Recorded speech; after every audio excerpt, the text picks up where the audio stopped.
ஆஷூஸ் knowledge உலகம். இன்னைக்கு நம்ம காய்கறிகள் வெஜிடபிள்ஸ் பத்தி பார்க்கலாமா? நான் தான் கேரட். இங்கிலீஷ்ல என்ன கேரட்னு தான் சொல்லுவாங்க. நான் தான் உருளைக்கிழங்கு, என்ன பொட்டேட்டோன்னு சொல்லுவாங்க. நான் தான் தக்காளி, என்ன டொமேட்டோன்னு சொல்லுவாங்க. நான் தான் வெங்காயம், என்ன ஆனியன்னு சொல்லுவாங்க. நான் தான் கத்திரிக்காய், என்ன பிரிஞ்சால்னு சொல்லுவாங்க. நான் தான் வெண்டைக்காய், என்ன லேடிஸ் ஃபிங்கர்னு சொல்லுவாங்க. என்னோட பேரு வெள்ளரிக்காய், என்ன குக்கும்பர்னு சொல்லுவாங்க.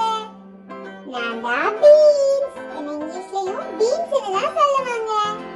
என்னோட பேரு கீரை, என்ன இங்கிலீஷ்ல ஸ்பினாச்னு சொல்லுவாங்க. நான் தான் காலிஃப்ளவர், என்ன காலிஃப்ளவர்னு தான் சொல்லுவாங்க. என்னோட பேரு பூசணிக்காய், என்ன பம்ப்கின்னு சொல்லுவாங்க. நான் தான் பாவக்காய், என்ன பிட்டகான்னு சொல்லுவாங்க. என்னோட பேரு சொரக்காய், என்ன பாட்டில் கார்டுன்னு சொல்லுவாங்க. நான் தான் முருங்கைக்காய், என்ன ட்ரம்ஸ்டிக்னு சொல்லுவாங்க. என்னோட பேரு